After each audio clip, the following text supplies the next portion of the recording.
This space is the Community Lynching Project exhibition. And we have partnered with the Equal Justice Initiative in Alabama, and we're the only site outside of Alabama that has this exhibition. And what we do is try to promote community healing. So we find the places where people were victims of racial murder, and we know that hanging, lynching, was only one form. Most people were lynched by dragging behind horses, behind trucks, behind cars.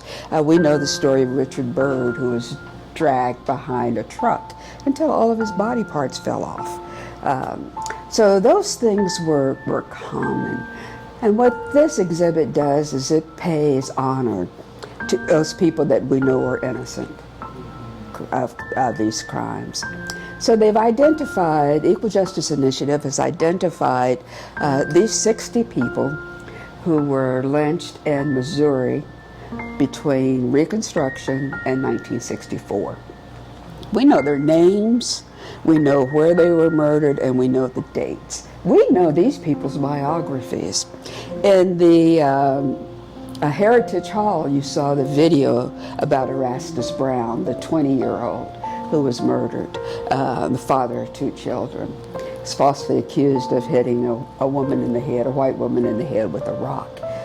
Took them 2 days to break into the jail to take him out, but they got him out. They paraded him through town. This was not something that was done under cloak and dagger. These were open events. People would advertise in the newspapers.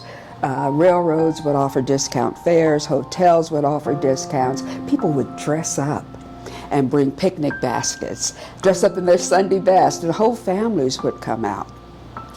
So as my friend Lawrence Rogers, who retired from K-State, has named these grotesque carnivals, because it doesn't take long to murder somebody by hanging them till the neck till dead. They would play carnival games. And if you won the game, then you got to cut a piece off the body. And people would cut pieces off, put them in jars, put them in their storefront windows, along the streets, in their front windows. But I think one of the most horrific things, 2 horrific things. One, not just men were lynched. Women and children were also murdered. But also whole families came to these events. Whole families, and they would dress up in their Sunday best, and they'd bring picnic baskets. And so they would laugh, and they'd play games, and they'd have fun, and if you won the game, you got to cut something off so you had something to take home. But for me, what's most horrific about that is, see, I'm a little kid, I'm 4 years old, and I'm here with my family at one of these grotesque carnivals. My father puts me on his shoulder so that I can see what's going on, so I get a clear view of these bodies. My daddy's laughing and happy, my mother's laughing and happy, my grandparents, all of my relatives and neighbors and friends, they're all having great times, they're playing games, and if they win, they're celebrating. Then as that 4-year-old, I don't learn how horrific this is. I just don't know. So that's why January 6th can happen.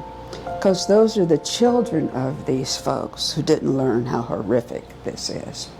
So we put an ad out that we wanted someone to do a mural for this exhibit, and several artists came with their portfolios, and one named Charlie came in, and I looked at his paintings, and I'm like, Charlie, you're 20 years old. Why do you have paintings of lynchings? So we talked about the intergenerational effect. It's not just old folks like me, but young people like Charlie. He's 20 years old, and his art reflects this kind of madness. So we talked about the grotesque carnivals and that men, women, and children were murdered, that people were having fun and playing games. We had a group of middle schoolers here one time. A little boy jumped from there to there. And I said, are you okay, honey? He said, I just saw the Ku Klux Klan. I said, guess what, sweetie? Not all of them wore hoods and robes, but that mentality permeated these gatherings. In Springfield, which is having their own community remembrance project, on April 14th, 1906, these 2 men were lynched. 7,000 people were in the square, and not one person said, "Don't do it. That's not right. Don't do it." Got so good to him, the next day they went and got another, and they lynched him. What's great about this is that Springfield is not going to let that rotted sore keep festering. You know, you have to take the scab off of it and treat it, antiseptic on it, so that you can heal, so that your community can heal. And their community can start to heal now. And other, Union, Missouri, gathered this soil from under where Erastus Brown was hanged. And what you do is identify as closely as possible where the body hung, and then dig some soil out from under that spot. Put it in the jar so that we can honor them here. We have some counties that are saying, no, that's in our past. We just want to let it go. Well, we feel like you can't let it go, but that's their choice. And if that's what they see for their community, then we'll just go in and get the dirt with, as Zora Neale Hurston says, without fanfare or farewell. You know, we will just get this, because we cannot let these victims go unannounced, unacknowledged. But we also know that there are many people that we won't know who they were. You know, we all know the Emmett Till story, right? They go into his uncle's house, drag that boy out, murder and torture him, and kill him before they actually put the sawmill weight around his legs and throw him into the river. That happened multiple times. There's nothing the family can do to stop that.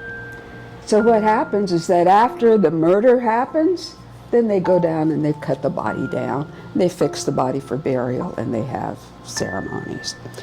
Those people, we don't know them, but we want to honor them still in this exhibit. So my plan is to just have empty jars for these people. There are some people where we found the body, not we, but the body was found, but we don't know who it belonged to. And we have 2 of these in the exhibit. But there are many more where we'll never know. So we do have honor for those. Levi Harrington was lynched off the West Bluff in Kansas City, Missouri. There was a ceremony dedicating this monument to him. And the day that George Floyd was murdered, the police had video of white men driving up in a truck and cutting this down off a steel beam, off a steel post. So it wasn't like he just drove past and got upset, because if you're going to cut it off a steel beam, you need tools. So they cut it off and pushed it over the hill, threw it over the hill.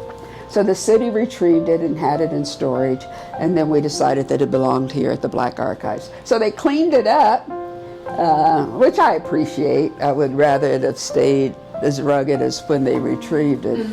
But it's here. But we're not going to let this stop us. Each and every will go and we will install it, and we will protect it better. Because those kinds of people cannot stop us from healing. They cannot stop our progress. And that's what this exhibit is about. Do you have questions, comments? Where was this originally? It's on the West Bluff, right off of 12th Street, over where Folger, where the plant is. Just as you go down to the West Bottoms, it's right on that hill. Okay. And at this, when he was murdered, there were thousands of people on the hill watching that happen. Now, how can people of good conscience, of good faith, watch it, for one thing, and how can they not stop it for another?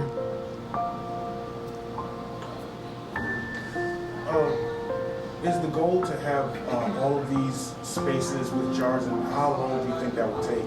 That is the goal, and I hope that it happens quickly. But we may have to, as I said, just go collect some ourselves.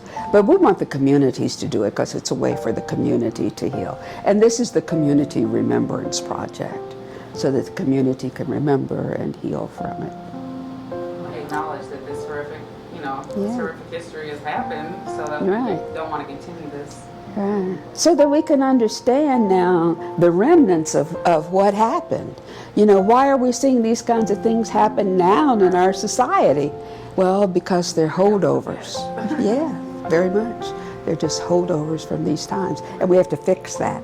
And we can fix it, but we have to acknowledge it. Well, thank you for coming to the Black Archives of Mid-America in Kansas City. Thank you for having us. We're in the historic 18th and Vine Jazz District. We're at 1722 East 17th Terrace, 17th Terrace and Highland. Free parking.